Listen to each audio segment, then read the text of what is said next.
Nii, tere taas minu poolt, et kuidas tunne on, teeme veel ühe harjutuse või?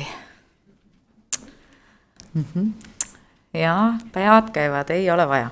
Väga hea, et mina, kes varem ei kuulnud, siis olen Helna Karu ja minu vastutada on uue perioodi struktuurvahendite kasutamine eesti keele arendamiseks ja eesti keele õppeks.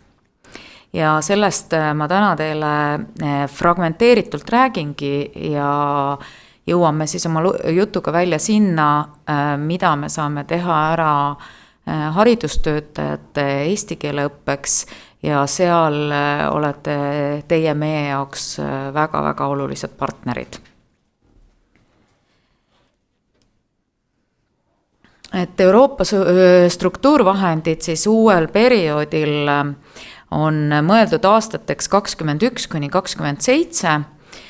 Nüüd jah, me võime öelda, et täna on meil aasta 2022 juba ja tegelikult me hetkel veel ei näe neid tegevusi, aga need tegevused käivad nii-öelda laval kaardina taga veel, ehk siis me alles valmistame ette neid tegevusi.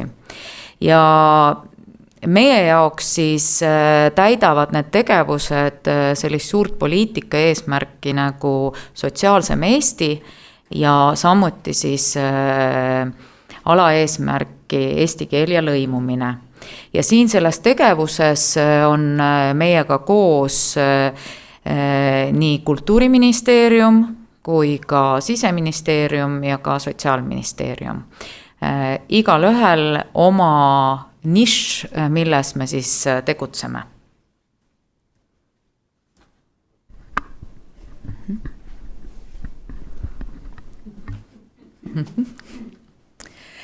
Ja Haridus- ja Teadusministeeriumi ruumides valmistame siis meie ette sellist dokumenti, mille pikk nimi on toetuse andmise tingimused ja lühidalt siis me kutsume seda tatiks,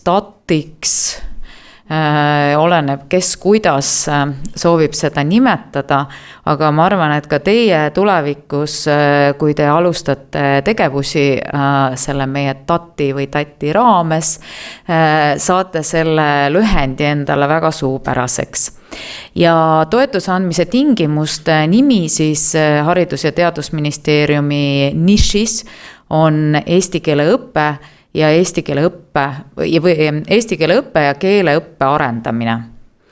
Ja need tegevused, mis saavad sellesse dokumenti sisse kirjutatud või mida me hetkel ette valmistame, need tegevused siis täidavad mitme erineva meie jaoks olulise dokumendi selliseid eesmärke ja strateegilisi lähenemisi, et kindlasti üks, kus on eesti keele õppest räägitud sellise sotsiaalsema Eesti ja eesti keele ja lõimumise valdkonnas on strateegia Eesti 2035, siis samuti Eesti haridusvaldkonna arengukava kuni aastani 35 ja eesti keele arengukava kuni aastani 35. Need dokumendid on kõik kättesaadavad Riigi Tugiteenuste Keskuse lehel, samuti Haridus- ja Teadusministeeriumi lehtedel. Ja samuti siis selle toetuse andmise tingimustes kirjeldatud tegevused osaliselt katavad ära ka sellise dokumendi tegevusi, milleks on eestikeelse hariduse tegevuskava, mida te ilmselt olete ka kuulnud. Ja ajakava, milles me hetkel tegutseme, on siis järgmine, ehk siis toetuse andmise tingimuste valmimine, ehk siis see dokument, kuhu saab sisse kirjutatud ka ühe tegevusena haridustöötajate eesti keele õppe.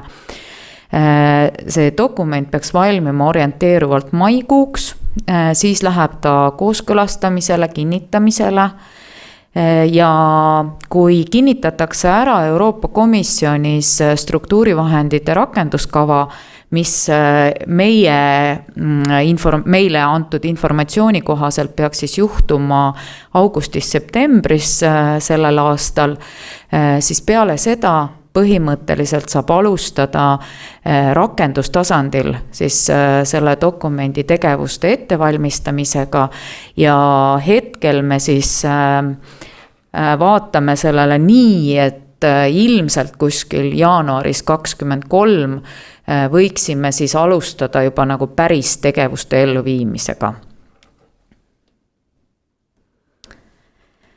Ja haridustöötajate keeleõppes meil siis sihtgrupina on hetkel määratletud sellised sihtgrupid ja miks ma tahaks rõhutada seda sõna hetkel on just nimelt sellepärast, et kuna momendil me ikka valmistame ette seda dokumenti, meil käivad majasisesed läbirääkimised, aga ka oma partneritega läbirääkimised ja siin võib tulla veel muudatusi seoses sellega, et oleme siis aitamas Ukraina kolleege ka hädast välja, et seetõttu momendil meil on sihtgruppidena siis määratletud lasteaedade, üldhariduskoolide ja kutseõppeasutuste õpetajad, tugipersonal ja koolijuhid samuti.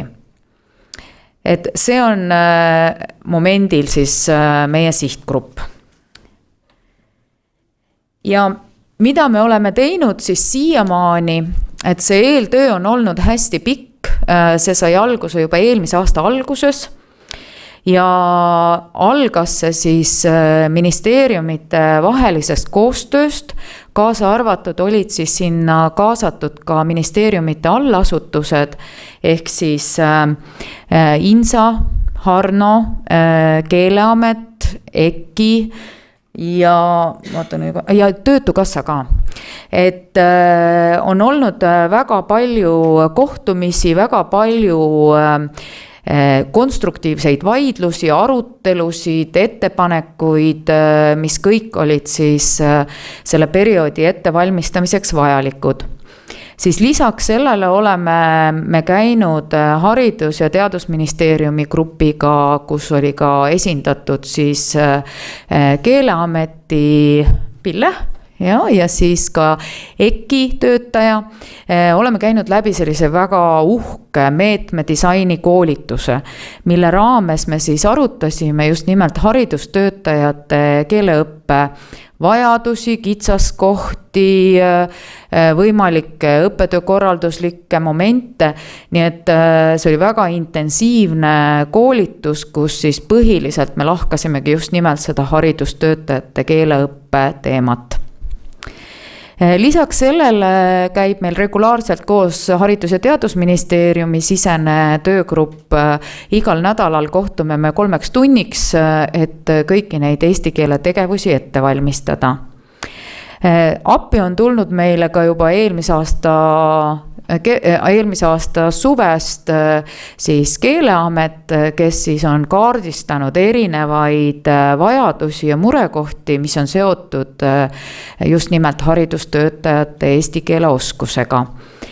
Ja siinkohal siis oleme Keeleametiga saanud paika numbrid, kui palju on neid õpetajaid või haridustöötajaid, kes vajaksid keeleõpet ja samuti siis küsinud sellist lisainformatsiooni, mida meile on vaja selleks, et seda tegevust planeerida, et selle küsimustiku te saite ka kõik, see oli eelmise aasta lõpus vast ja need andmed on meil olemas. Ja hetkel siis anname teile eelinfot ja loodame, et see kohtumine ei jää mitte meil viimaseks, vaid saame siin, mida täpsemaks asjaolud muutuvad, tingimused muutuvad, saame ka teiega rääkida ja arutleda edasi selliseid olulisi momente, mis siis meie jaoks on vajalik, et selle tegevuse kirjeldus võimalikult täpselt siis kirjeldatud saaks. Ja kui me räägime natukene vajadustest, millest me oleme lähtunud, siis Ilmar ka hommikupoole rääkis numbritest, siis tegelikult kutseharidusega kokku, pluss siis kui me võtame nüüd juurde Ukrainast saabunud õpetajad, kes suure tõenäosusega osaliselt jäävad ka siia Eestisse, et kellel on ka vaja keeleõpet, siis meil on 2500 haridustöötajat umbes tänase seisuga, kes vajaksid eesti keeleõpet. See sihtgrupp asub üle terve Eesti, ei ole meil enam sellist lokaliseeritud, et Tallinn ja Ida-Virumaa, vaid meil on õpetajaid üle Eesti, kes vajavad eesti keeleõpet, mis paneb keelefirmadele sellise väga-väga suure koormuse, sest väikestes maakohtades, kus võib-olla keelefirma ei ole oma kontoriga isegi maakonna tasemel esindatud, siis see õpetaja ikkagi õpetatud peab mingil viisil saama. Ja keeleõppe tasemed peamised siis Keeleameti sellise kaardistuse kohaselt on meil hetkel kaardistatud siis vajadus kursuste järgi A2, B1, B2 ja C1. Kui me nüüd mõtleme Ukraina kolleegide peale, kes sellel hetkel ei olnud üldse aktuaalne sihtgrupp meie jaoks, me isegi ei teadnud, et nad tulevad, siis tegelikult me räägime sellest samast ELA1-st, millest just Pille rääkis, mis on siis raamdokumendis kirjeldatud ja samuti ka A1-st. Ja vajadus siis sellise keeleõppe järgi on loomulikult üldkeel, et õpetajad jõuaksid siis ka tasemeeksamini, aga lisaks sellele, kuna meil on ka kutseharidusõpetajad, siis selline erialane keel ja samuti siis kutsealane keel, kus me peame silmas siis puhtalt õpetaja kutset puudutavat sõnavaraoskust, teemades orienteerumist ja nii edasi. Ehk siis sellist haridusvaldkonna keelt sinna juurde. No meil on mitmeid murekohti ka, kuigi me oleme üsna iseenda jaoks, me arvame, et me oleme selle pildi üsna selgeks juba saanud. Aga sellised olulised murekohad, mida ma palun, et te võtaksite võib-olla ka kaasa endaga ja tõepoolest, nagu Pille ütles, et alati olete teretulnud ettepanekuid jagama, sest teie tunnete seda sihtgruppi ka eelmisest perioodist juba päris hästi, on siis sellised murekohad, et kuidas haridustöötajad oma sellise pingelise töögraafiku juures, nagu meil haridustöötajatel on, et ikkagi tunde on palju, õpetajaid on vähe, töökoormus on suur, pere, hobid ja nii edasi, kuidas nad selles eesti keele õppes püsivad. Ehk siis selline natukene sellist motivatsiooni küsimust siin ja ka seda, et kuidas selle graafikuga toime tulla, sest keeleõppe teatavasti on pikk protsess. Me siin kiiresti midagi ära ei tee, et avame luugi, kallame sisse ja tehtud. Siis teine selline murekoht on eelmistest perioodidest juba tuttav, et kuidas teha nii, et need haridustöötajad ka kõik peale siis keelekursuse läbimist jõuaksid riiklikule tasemeeksamile. Et see eksami hirm, me näeme, on õpetajates nii suur, et tihtilugu nad lõpetavad küll kursuse, aga eksamile jõuab neist väga-väga vähe. Ja kolmas murekoht on see, et kuidas saavutada siis sellel perioodil varasemast perioodist erinev tulemus, ehk siis selline positiivne tulemus, et need õpetajad, kes ka eksamile lähevad, et nad vastavalt oma vajalikule tasemele peale kursuse läbimist selle eksamiga nii-öelda ära teevad. No see viimane on muidugi selline huvitav küsimus, et kui enamus eksamile jõudnud õpetajatest oma taseme saavutavad, et siis nagu Keeleametil polegi enam midagi teha.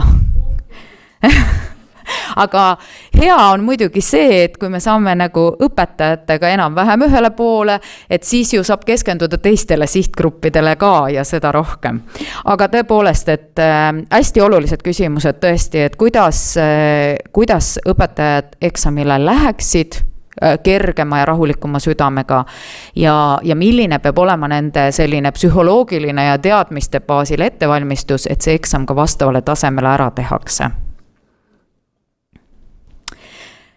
Nüüd teame ka seda, et keelefirmadel on murekohti ja oleme enda jaoks siis kaardistanud sellised murekohad, et esmalt kohe, et kuidas hankes edukalt osaleda, et kuidas nendes hankeraamistikus siis hästi toime tulla, kuidas see pakkumine esitada nii, et ta läheks läbi ja kuidas selle pakkumise raames siis nii-öelda ressurssidega ringi käia, et õpetajad saaksid õpetatud ja keelefirma toimimine tagatud.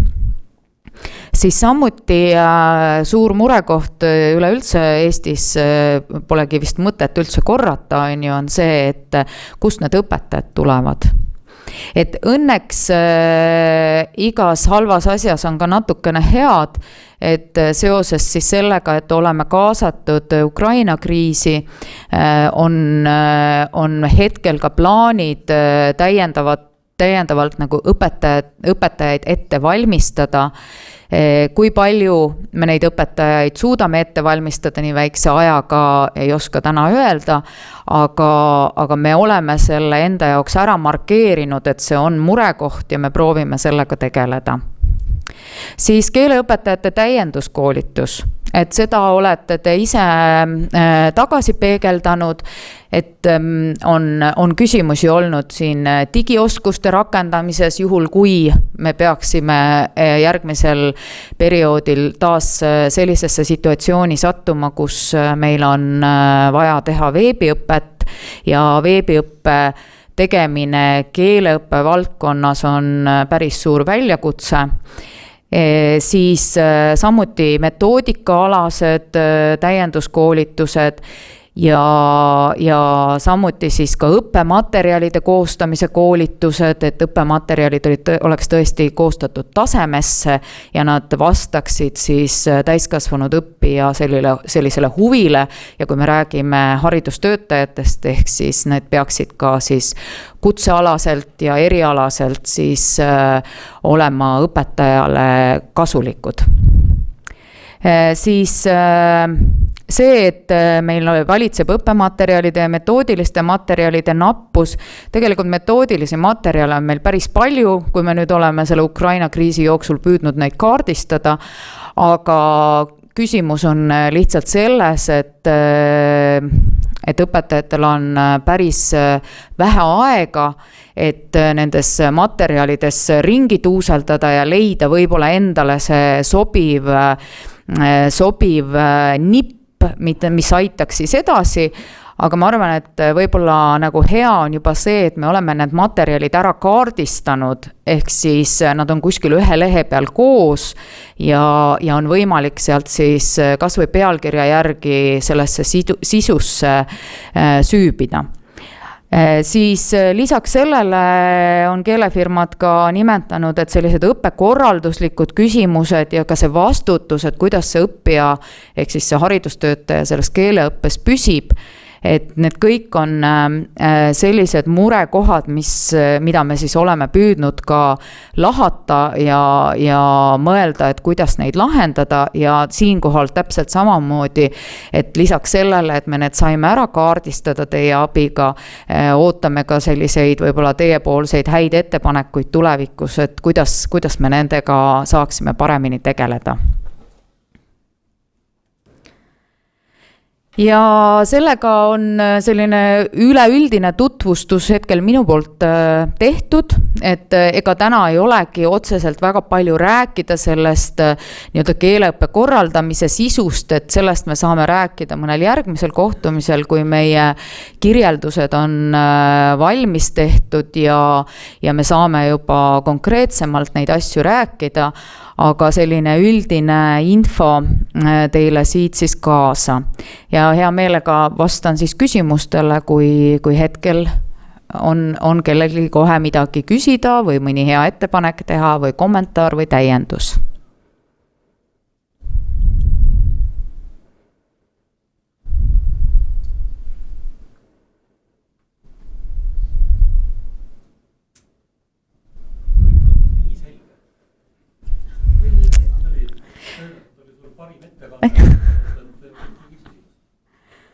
No eks mul ole ka see õpetaja koolitus siin all ju on ju, et proovin hästi selgelt ja värviliselt, et eile oli selline torm, siis vaatasin, et oleks selline hea värviline ettekanne.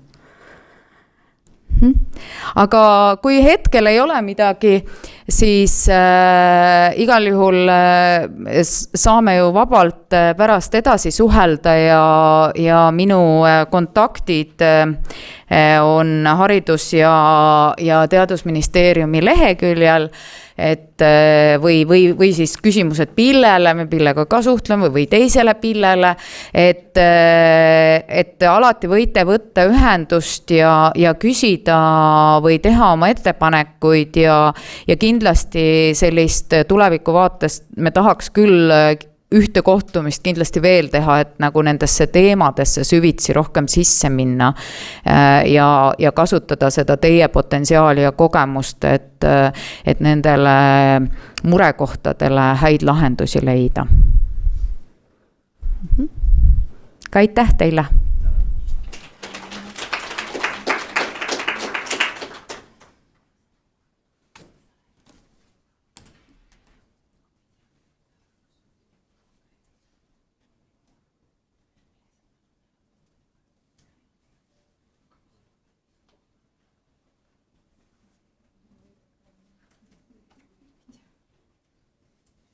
Et Pille pakkus, et võib-olla, et kui on mingeid küsimusi nüüd selle käesoleva kriisiga seoses, et me ei tea, milline info võiks teile olla huvipakkuv praegu, et ega Ukrainast saabunud inimestega seoses täiskasvanud eesti keele õpe on ju väga foonil, et siin terve päeva läbi, et on ka mainimist leidnud. Integratsiooni sihtasutusel on hange väljas, sellega te olete ju kõik hästi kursis, eks ju? Kõik. Et võib-olla sellised põhisõnumid, et kui meie majal on praegu põhjus täiskasvanute eesti keele õppest rääkida, et siis me ütleme küll üsna armutult välja, et võib juhtuda, et on vaja varuda kannatust. Et tõesti need mahud võivad osutuda väga suureks ja olemasolev hange eeldab väga suurt mahtu ja teie teate keeleõppefirmadena hästi, kui ikkagi aega ja korralduslikku vaeva see kõik võib võtta, et jõuda ka nendesse eri piirkondadesse. Nii et meie sõnum nii õppijatele kui siis õppekorraldajatele on jah see, et see kõik võtab aega. Keeleõpe on nagu nii üks ajamahukas tegevus, et vaatame prioriteetsena ka siin kontekstis haridustöötajaid, et Eesti koolid on asunud juba palkama Ukrainas saabunud inimesi, muidugi eelkõige, et nad tegeleksid siis nende laste vajadustega, kes on samuti sealt piirkonnast tulnud ja seda nad saavad siis ilmsesti teha ilma selle eesti keele oskuseta kohe, aga muidugi praegu oleme sellises raskes faasis, et Ilmar vist hommikul korraks seda markeeris, et eks me sügiseks teame täpsemini, et mis sealt saama hakkab, et me peame austama nende inimeste soovi võib-olla naasta selleks ajaks, kui võimalik on, et selle tõttu ka, kellel ei ole plaani siia pikaks ajaks jääda, siis eesti keele õpe võib-olla ei ole praegu nende kõige suurem prioriteet, kuid kes sügiseks on selle otsuse langetanud, siis neile loomulikult me peame seda pakkuma, et nad ikkagi lõimuksid siis ka siia eestikeelsesse keele- ja kultuuriruumi. Aga haridustöötajad meil fookuses on, et iga nädal meie maja küsib koolidelt igasugust infot, mis puudutab neid lapsi noori ja nüüd oleme hakanud ka küsima seda, et kas nende juures juba töötab Ukrainas saabunud inimesi ja kui palju neid töötab, mis funktsioonis nad on ja läbi selle on meil siis loodetavasti võimalik neid ja siis õppimisvõimalusi kokku viia. Üks sõnum, mida me veel anname, on see, et kes ei saa nüüd väga kiiresti kohe kursusele, kas regionaalsel põhjusel või mingil muul logistilisel põhjusel või et kohti ei leia, et on veebiõppe võimalused, me väga soovitame keelekliki kursust, mis on vene ja inglise keele baasil kasutatav ja väga loodame, et kõik, kellel on põhjust ka seda infot levitavad, et inimesed saaksid eesti keelt siiski õppima hakata, et seal on ka õpetaja tugi juures ja nad saavad osadele ülesannetele ka õpetaja tagasisidet. Ja mis ma siin veel mõtlesin, et siin kuulates, et oli jutuks A1 tase ja kuidas sellele ei ole eksamit ja et kuidas meie ESF-i tegevused eelkõige on seal A2 tasemel, aga A1 on ju siis see, mis ongi kohanemisprogrammi raames see 100 tundi inimestele, kes Integratsiooni Sihtasutuse kaudu sellesse programmi sisenevad. Nii et sealt siis loodetavasti väljuvad juba inimesed, kes on võimelised tulema edasi nendele A2 kursustele ja siis vastavalt oma vajadustele sealt ka jätkama, kui nad soovivad, eelkõige kui nad soovivad Eestis pidada siis töökohti, mis eeldavad neid keeleoskusnõuete täitmisi.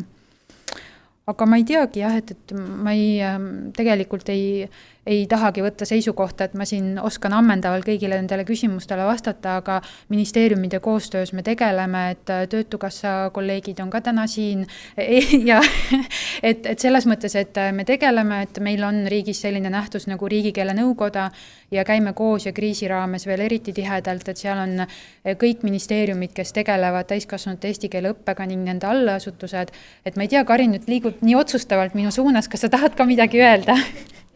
Jaa, tule. Ei, tule. Tere kõigile, et mina olen Karin Andre Eesti Töötukassast ja lihtsalt tahtsingi siin rõhutada veel kord, et kuna Töötukassa ka rahastab eesti keele õpet ja me näeme, et on tulemas neid heasoovlikke koolitajaid, kes tahavad väga nii-öelda nullist A1 tasemeni õpetada, aga meie eesmärk on ikkagi see, et see saaks toimuma kvaliteetselt, et seega meie tänane sõnum enda klientidele on, et nad valiksid ikkagi neid koolitusfirmasid, kes on Keeleameti poolt saanud heakskiidu. Et kindlasti on tunnustamist väärt, et kõik tahavad panustada, aga rahastamise poole pealt, et hoolimata sellest, et A1 taseme koolitused ei ole tegevusloaga kaetud, siis meie tahame selles kindel olla ja seetõttu, kui meil on mingid kahtlus mõne õppekava osas, siis Keeleameti head nõustajad saavad meile nõu anda. Ja täiendavalt, mis siin on sellised, et täna me rääkisime siin haridustöötajatest, aga meie vaateväljas on ka tervishoiusektori töötajad ja kui need inimesed tahavad ikkagi Eestis tööle jääda, siis nad peavad tegelikult selle keeleõppega koheselt ka startima. Ja siin on tõesti see ootus, et need koolitused oleksid kvaliteetsed, sest see meie kõigi nii-öelda tervishoid sõltub sellest, et millise tasemele nad nii-öelda meie koolitajate toel ükskord siis pikemas vaates jõuavad. Et siin tõesti, et kui te märkate ka midagi, mis turul toimub, mis ei ole korrektne või midagi, siis andke kindlasti kas siis Töötukassale teate või siis on siin nii-öelda Keeleamet ka valmis nõu ja jõuga kindlasti toeks olema.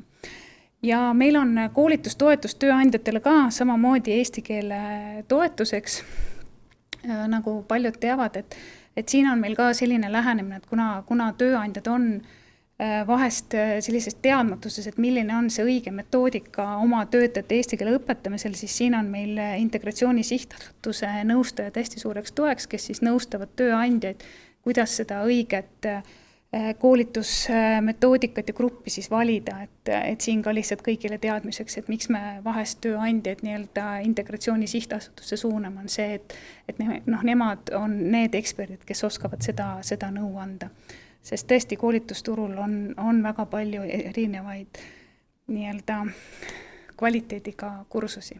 Aga ma ei tea, et minu poolt on vist kõik, et kui kellelgi on minule küsimusi, siis ma võin vastata.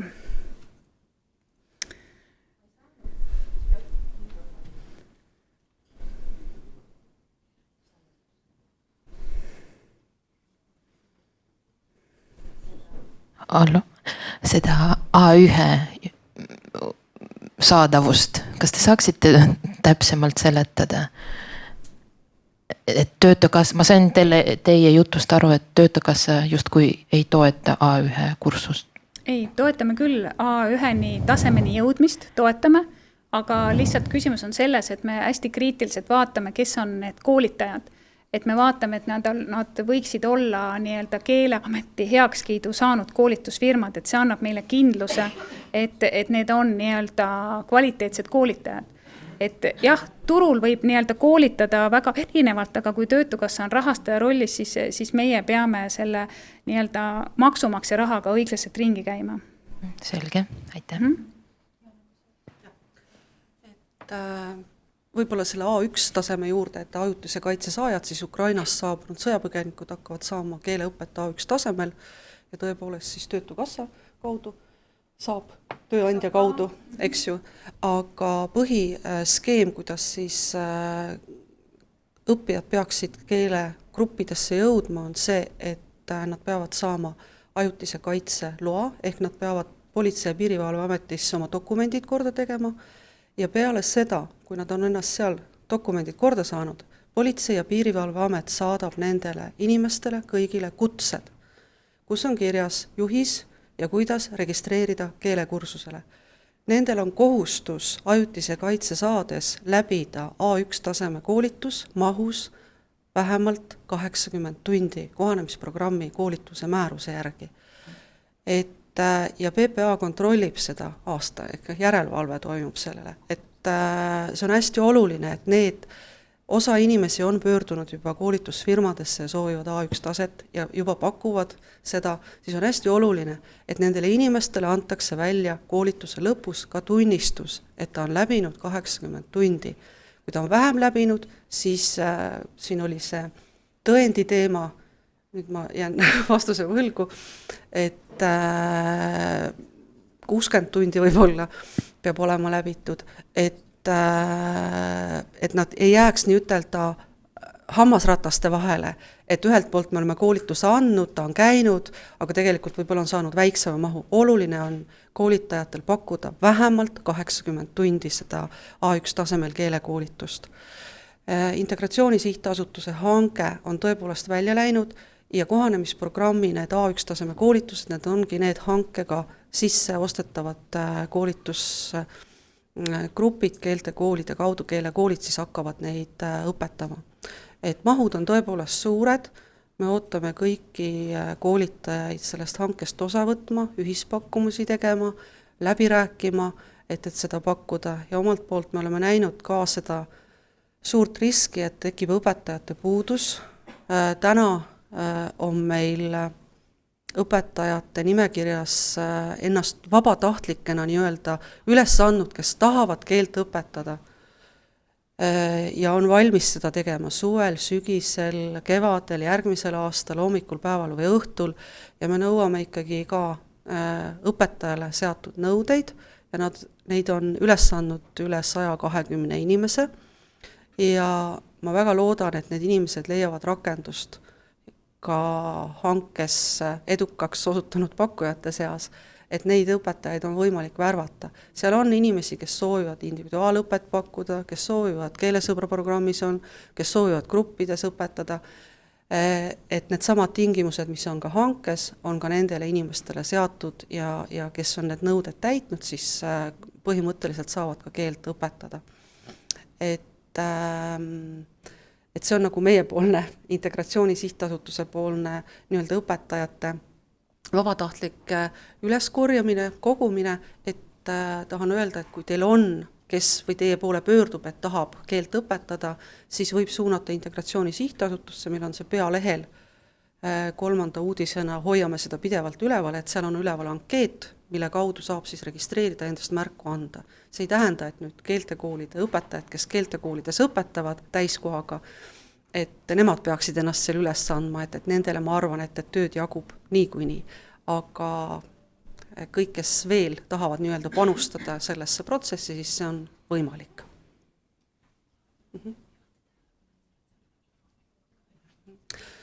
Ja integratsiooni sihtasutuse poolt on üles pandud ka infovoldikud, et meil on valminud uus iseteenindus. kus siis, kui pöörduvad teie poole õppijad, et kuhu minna õppima, kuidas saada keelekursustele, siis võib võtta läbi iseteeninduse minna, registreerida ennast ja saada nendest teenustest osa, et keele õppimiseks ei ole ainult keelekursused, vaid on kohvikud, igasugused muud tegevused ja ka täna siin viibijad, näiteks homme on kohtumine Valdur Mikitaga ja miks mitte B2 ja C1 tasemel inimesed. Õppijad võiksid sinna vabalt registreeruda ja ka teie, kui tahate kohtuda, siis saab sellest üritusest osa, sest kõik, kes registreeruvad, saavad siis ka lingi ja sellele ligi pääseda. Aga selleks on välja töötatud juhend, et kuidas sinna pääseda ja kuidas alati infot saada, siis need voldikud on seal laua peale ja kellel on Integratsiooni Sihtasutuse kaudu õppegruppe, siis et tulevikus paremini ja kiiremini registreeruda näiteks tavakursustele A2, B1, B2, mis on ka sügisest tulemas, siis kui nad on ennast enam varem kliendiks registreerunud, siis see info jõuab nendele postkastidesse. Ehk nii-öelda kliente teavitatakse otse ja nad saavad selle info kätte, et see ei lähe kaduma.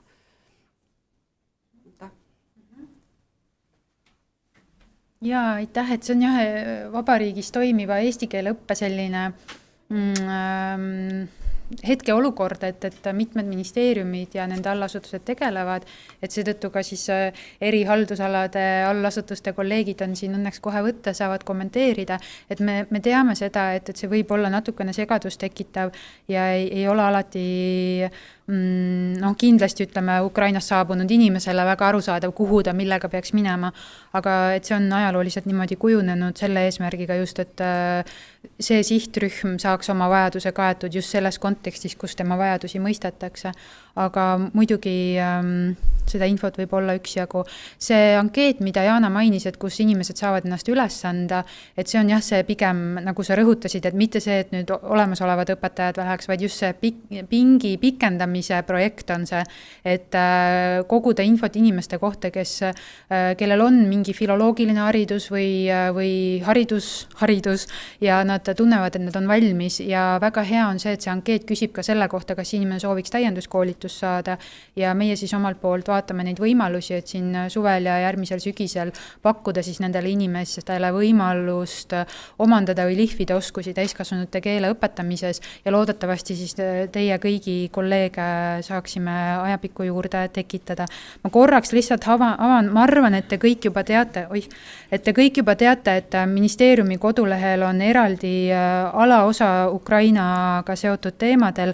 Ta muidugi puudutab enamasti üldharidust, aga siin on ka kvalifikatsioonid, huviharidus ja kõik muu.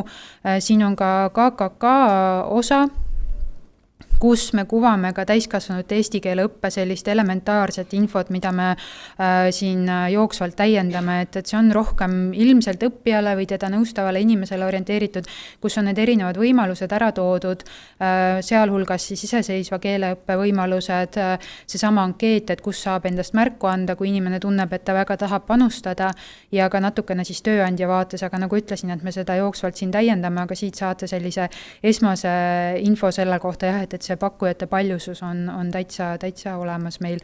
Aga siin on ka teised olulised teemad, siin rippuvad üleval meie infotunnid, mis on igal kolmapäeval KOV-idele ja haridusasutustele ja olete teretulnud kuulama, järelkuulama, vaatama, et leiate siit üksjagu infot kogu siis haridust, kvalifikatsioone ja muud puudutava kohta. Nii, tunnustamise osas ka, et ma ei teagi, ma ei oska praegu midagi. Nii, et nüüd läks selliseks avatud mikrofoniks. Ja, et sellelt samalt leheküljelt ma näitan teile ka seda, et siin on olemas ka see eesti keele õppe lasteaias ja koolis, et siin me oleme koondanud kokku sellised soovitused nii-öelda sellise ELA1 noore ja lapse õpetamiseks, et osad teist võivad olla sellega seotud, aga miks ma seda näidata tahtsin, on see, et siin all on meil selline peatükk nagu soovitused ja mitmesugused abimaterjalid ka, kuhu saab siis klikata siit. Ja siin on olemas üks selline dokument, mille nimi ongi soovitused eesti keele õppe läbiviimiseks kohanemisperioodil ja selle dokumendi lõpus on umbes 4 lehekülge koondatud materjale, mis on sellised metoodilised materjalid puhtalt erinevate metoodikate rakendamiseks.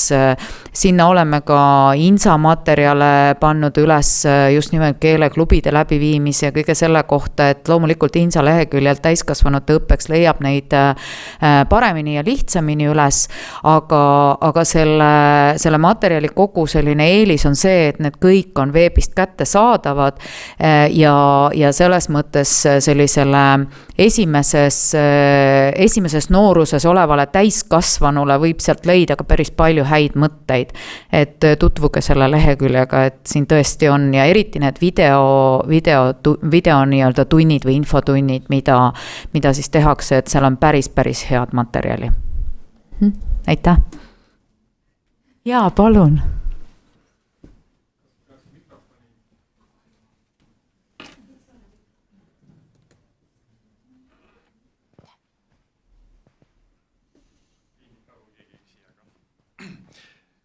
Et täna rääkisime siin pikalt nii laste kui täiskasvanute eesti keele õpetamisest, aga minu küsimus puudutaks nüüd koolitajate õpet. Et kas on mõeldud ja kes teist Töötukassa või Integratsiooni Sihtasutus või Haridusministeerium või Keeleamet, et kuidas võiks parendada ja arendada täiskasvanute koolitajate nagu professionaalsust. Et siin ma tean, et Integratsiooni Sihtasutus on eesti keele kui teise keele õpetajaid koolitanud, aga see oli vist juba ammu. Kas küsimus puudutab just siis keeleõpetajaid? Jaa, koolitajate koolitamist. Ja, et need läbirääkimised on meil praegu pooleli, et ilmselt läheme mitme eri formaadiga, et kes... et kellel on põhimõtteline taust, eks ju, et tal on mingi filoloogiline haridus, aga ta ei ole veel eesti keele õpetaja, võib-olla ta on lihtsalt sattunud täiskasvanuid õpetama, võib-olla isegi veel ei õpetagi neile eesti keelt, aga oleks selleks valmisolek, siis me oleme kaardistamas seda, et kas me saaksime sügisest pakkuda mingit sellist pikaajalist koolitusvõimalust, et tõesti selle tuules, mida Jaana mainis, et kogume infot nende vabatahtlike kohta ja siis pakume neile loodetavasti võimalust, et kes näevad edaspidi oma teed seal, et neile natuke suuremas mahus pakkuda, aga selle ettevalmistamine võtab meil nii palju, et ilmselt räägime selles sügise kontekstis.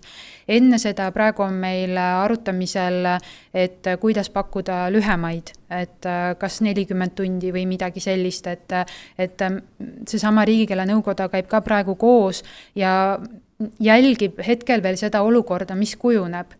Et ühelt poolt see hange, mis on INSA-l üleval, mis on meeletu mahuga ja tasakaalustame siis sinna seda õpetajate ressurssi, mida me näeme olevat või mitte olevat. Ja siis tasakaalustame sinna, et mis on need koolitusvajadused ja meil on see plaanis, aga ma kindlasti siin salvestuse peal praegu detaili ei lasku, sest et ma ei taha lubada ja siis pärast on hoopis mingi muu asi.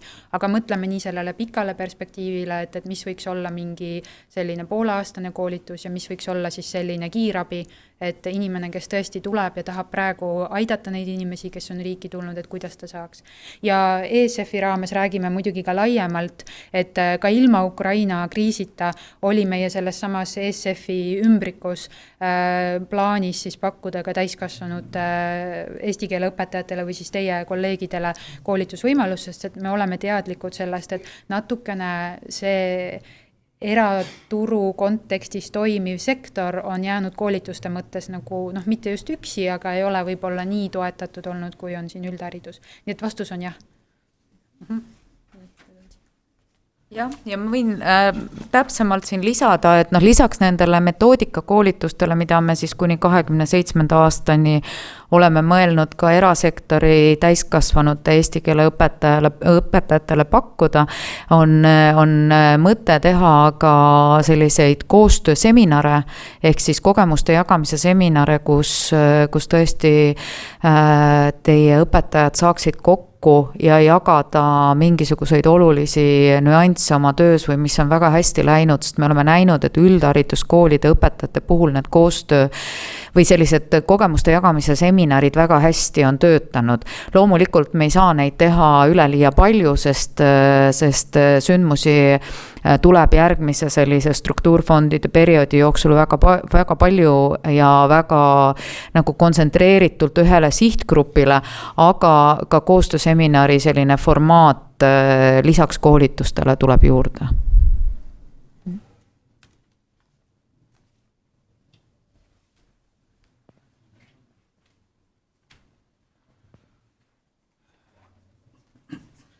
Nüüd on kõik saanud selgeks ja kõik küsimused on vastatud.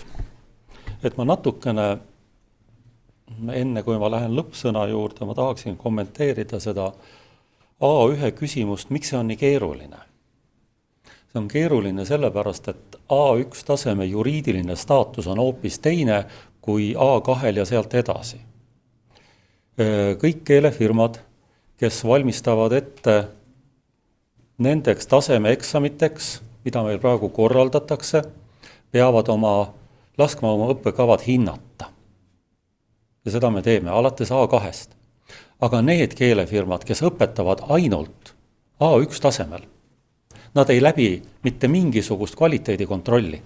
Me ei tea tegelikult, kes nad on, kes neil õpetavad.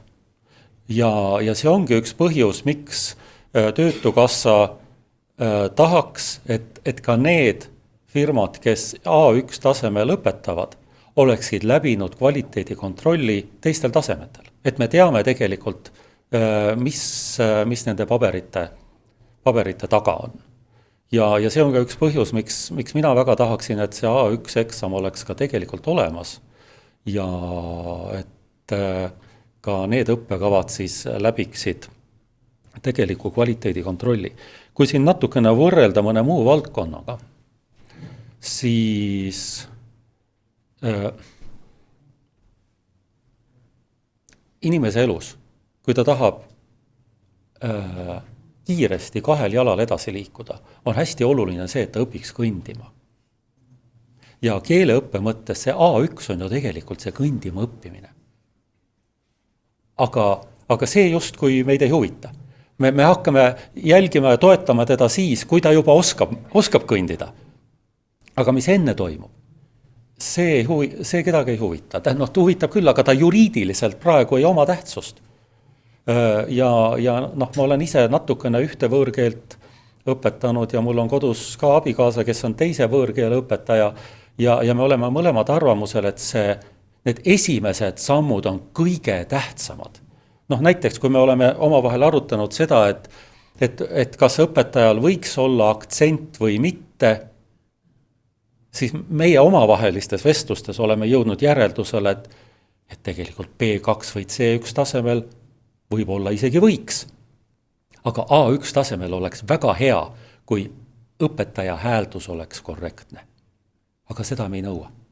Nii et see on hästi oluline, see A1 on hästi oluline ja poliitilisel tasandil on tõesti neid poliitikuid, kes ütlevad, et A1-ga ei ole meil ühiskonnas mitte midagi teha, aga tegelikult õppe seisukohalt on see üks tähtsamaid tasemeid üldse.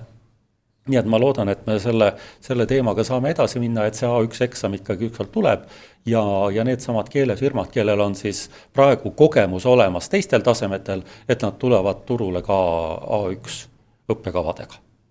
Ja see, kui neid praegu ametlikult ei nõuta, siis see ei tähenda seda, et ei võiks neid ette valmistada. Et tegelikult need võiks ikkagi täiesti teil nii-öelda tagataskus olemas olla. See oli siis üks mõte, aga selle A1 tasemega tuli mulle meelde üks külaskäik. Sellest on juba tükk aega möödas, kui me käisime kolleegidega Iisraelis. Tutvumas sealse täiskasvanute keeleõppesüsteemiga ja me küsisime, et mis tasemel siis nad õpivad ja millest te alustate.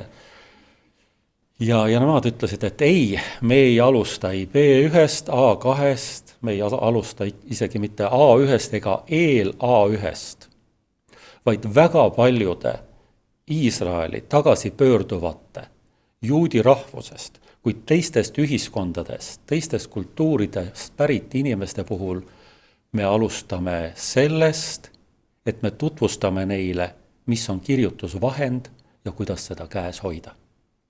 Et on täiskasvanud inimesi, kes ei ole kunagi näinud pliiatsit. Meil õnneks sellist olukorda ei ole, aga seal on tõesti see, et sa pead inimesele näitama, mis on pliiats ja kuidas seda haarata, sest nad ei oska seda haarata. Et see EEL-A1 on väga hea asi, aga tegelikult tuleb välja, et maailmas on veel A1-sid olemas, mis on ütleme meie kultuuriruumis võib-olla selline natuke võõras, aga mis on seal täiesti tavapärane. Üks asi, mida ma veel tahtsin puudutada, on seotud meditsiinitöötajate eesti keele oskusega. Eestis on puudu väga palju meditsiinitöötajaid, eriti meditsiiniõdesid. Ja esmapilgul, kui sa võtad keeleseaduse ja keelemääruse, on asi väga lihtne. Arstidelt nõutakse keeleoskust tasemelt C1, õdedelt tasemel B2, teevad ära ja ongi kõik.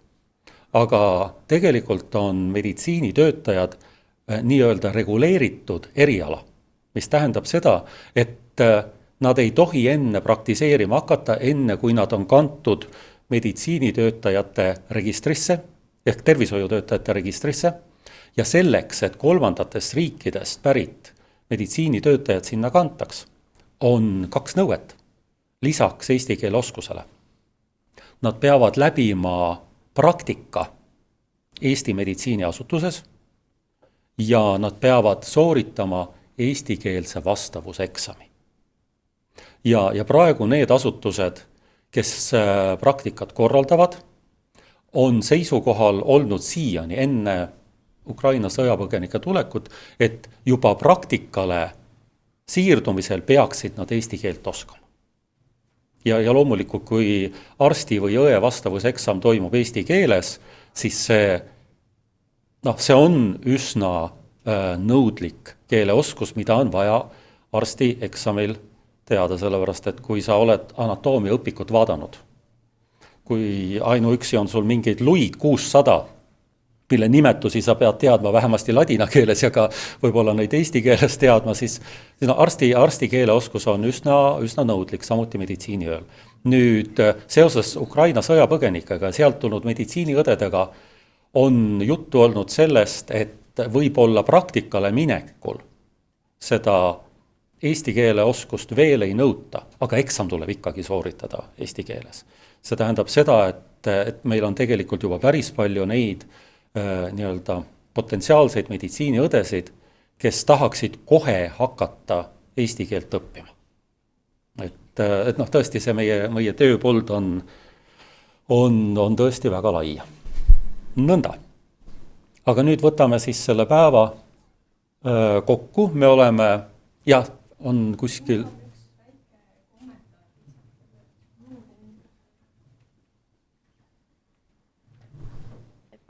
Mina olen Terje Kruusimaa Tartu Rahvaülikoolist ja lihtsalt väike kommentaar siis nende, kui te mainisite neid inimesi, kes ei ole pliiatsitki käes hoidnud, siis tegelikult Eestis on ka selline kompetents juba väike meil nii-öelda kogunemas. Tartu Rahvaülikool on alates 2016. aastast siis juba 3 projekti järjest viinud läbi eesti keele kursuseid rahvusvahelise kaitse saajatele üle Eesti varjupaiga rände ja integratsioonifondi rahastusel.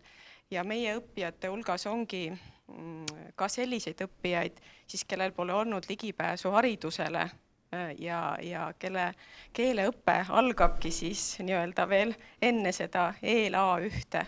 Ja meil on töötatud välja ka materjalid, nii siis päris kohe kirjaoskamatutele ja samamoodi siis, mida me muidugi täiendame, et me ei pea ennast eksperdideks, et me täiendame neid.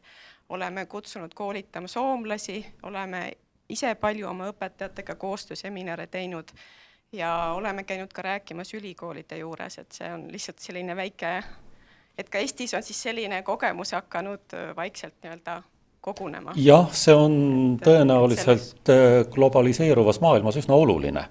Aga minul oli see tol ajal, kui ma seal käisin, oli see täielik uudis. Ma ei osanud isegi mõelda selles suunas, aga tuleb välja, et see on täiesti võimalik. Jah, et ma lihtsalt mõtlesin, võib-olla ka kõik siin olijad seda ei tea, aga et siis meie seda vaikselt ka kogume. seda Selge, oskust. aitäh. Jah. Aga nüüd võib-olla väike kokkuvõte, nagu ma tahtsin öelda, et me oleme natukene aega kokku hoidnud, mõned minutid, aga sellest pole midagi, seda rohkem me saame pühendada aega kohvi joomisel, aga seal on veel kommentaar. Siis me kuulutame oma aja just ära. Väga head kõned, suur tänu kõigile korraldajatele ja eestkostjatele ja mina tahaksin selle A1 kohta rääkida ka seda, et väga paljud minu õppijad küsivad ja tahavad sellist tagasisidet ja väga tihti küsivad, et kas pärast A1 saab teha eksamit.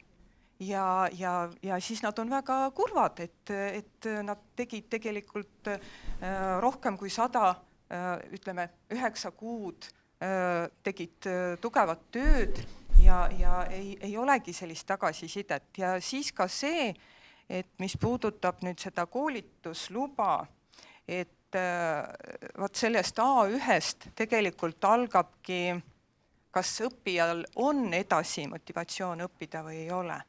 Et sellest A1-st algabki võib-olla see soov või siis mitte soov. Et see on tõesti väga tähtis, et see algus oleks väga motiveeriv ja kvaliteetne. Just, aitäh, mul on selle kommentaari üle väga hea meel ja tõesti, see A1 ta on päriselt olemas asi ja meil oleks vaja seda nii-öelda formaalselt, juriidiliselt ka tunnustada igal juhul kindlasti. Nii, aga siis nüüd kell näitab, et me ei olegi praegu aega kokku hoidnud. Et kell on saanud 4 ja kell 4 pidin ma tulema siia ette ja tegema väikse kokkuvõtte ja minu kokkuvõte on selline, et mul on hästi hea meel, et meie tänane koosviibimine toimus. Mul on hästi hea meel, et meil tegelikult, kui ma siia hommikul tulin ette, siis teid ei olegi väga palju vähemaks jäänud, kui teid oli hommikul. See on hästi tore, mõni on isegi juurde tulnud võrreldes hommikuga. Siis mul on väga hea meel iga ettekandja üle, ettekandja, mitte teenindaja mõttes. See on, eesti keel on väga huvitav, et meil olid väga head ettekandjad, kes tegid väga head ettekanded. No jah, kui sa lähed restorani, siis sa ei saa öelda ettekandjale, et tehke ettekanne. Eesti keel on tõesti suurepärane oma mitmetähenduslikkuse poolest. Me kuulasime ettekannet keeleõigusest, millisel alusel üldse me keeleõpet korraldame ja saime aru, et selle aluse annab meile Eesti Vabariigi põhiseadus ja tahan veel kord toonitada, põhiseadust tuleb kindlasti rohkem lugeda ja see peaks olema meil, ma ei ütle, et ta peab olema nüüd sinu öökapi laual kohe piiblist järgmine raamat. Aga oluline on ta kindlasti ja seda, mis puudutab meie oma tegevusvaldkonda, neid põhiseaduse paragrahve me peaksime kindlasti teadma. Ja teine asi, mida ma tahaksin oma ettekandest nii-öelda veel kord esile tuua, on see, et kui me õpetame eesti keelt mingil tasemel ja me teame, kes on meie õppijad ja millise valdkonnaga nad tegelevad, siis selle valdkonna oskussõnavara peaks olema loomulik osa sellest keeleõppest. Et seda me näeme tihtipeale, et inimene on küll eksami teinud, aga oma tegevusvaldkonna sõnavara ei tunne. Ja teie ei ole küll see sihtgrupp, aga tööandjatele ütleme me alati, et kui nad on eksami teinud, siis kunagi olid näiteks kauplustes olid kaubatundjad, kes pidid teadma, kuidas asju nimetatakse. Ja praegu me kauplustest näeme, et sa saad küll teenindajaga suhelda, aga ta ei tunne neid tooteid, mida ta müüb. Nii et see sõnavara, erialane sõnavara on tegelikult väga oluline. Ma ei ütle, et see on olulisem kui see, ütleme, B1 või B2 tasemel keeleoskus, aga viisakas müüja, kes tunneb oma sõnavara, aga kellel ei ole keeletunnistust, tema peale ei esitada kunagi kaebust. Et see sõnavara on kindlasti väga oluline. See on üks asi, mida meiega tahame teha meie Ukraina sõprade aitamiseks, et tahame kokku panna ühe väikse, võib-olla 100 sõnast väljendist koosneva Eesti, Ukraina, inglise sellise väikse nii-öelda läbimurde sõnastikku, et anda inimestele kätte ja need esimesed sõnad, mis võivad kas kaupluses töötades või kuskil teenindajana ette tulla, et need oleks võimalik ära õppida. Siis teisest ettekandest, Merle ettekandest jäi meile meelde see, ja mis on kõige tähtsam, et on palju hullemaid asju, kui on riiklik järelevalve. Et inspektorid kontrollivad, mõnikord norivad, aga tegelikult me teeme seda oma ühise eesmärgi nimel, keeleõppe kvaliteedi nimel. Ja mõnikord neid, ma jälgin seda kirjavahetust ka, et mõnikord me saadame 4, 5, 6 korda neid kirju edasi-tagasi ja norime mõne õppekava asja kallal. Ja see on kõik selleks, et asi oleks kvaliteetne ja et oleks parem. Siis kolmandast ettekandest jäi meile meelde, et keeleõppe raamdokument on peaaegu sama tähtis kui piibel, aga ta ei ole piibel. Et kui piiblist ei ole lubatud kõrvale kalded, siis ja võib-olla erinevad tõlgendused, siis keeleõppe raamdokumenti võib suhtuda ise ikkagi loominguliselt. See on alus, aga me suhtume sellest loominguliselt. Ja Euroopa Sotsiaalfondi rahadest me nägime, et need on tulemas, aga võib-olla nad tulevad pisut hiljem, kui me eeldasime, aga nad tulevad kindlasti ja me peame selleks kindlasti valmis olema. Ja kindlasti, ma arvan, kui mitte enne, siis sügise saabudes ma loodan, et me oleme kolinud Keeleametiga Roosikrantsi tänavale ja me saame teid sinna juba külla kutsuda. Ja siis me kohtume ja räägime, kutsume erinevate asutuste kolleege ka ja räägime juba nendel samadel teemadel edasi. Nii et ma tänan kõiki ettekandjaid ettekannete eest ja üks väga põhjalik aplaus Pillele, kes seisab seal taga, sest Pille on tänase ürituse korraldaja. Et tänu Pillele me tegelikult oleme siin kõik koos ja nagu te aru saite, meil oli üks esineja Pille või korraldaja Pille Keeleametist ja üks Pille Haridus- ja Teadusministeeriumist, nii et kui te tahate kunagi saada keelevaldkonna peaeksperdiks, siis on kasulik olla Pille. Igatahes ma väga tänan teid ja meid ootab nüüd kohv ja mis iganes, enne keegi ära ei saa minna, kui kõik on ära söödud. Aitäh teile!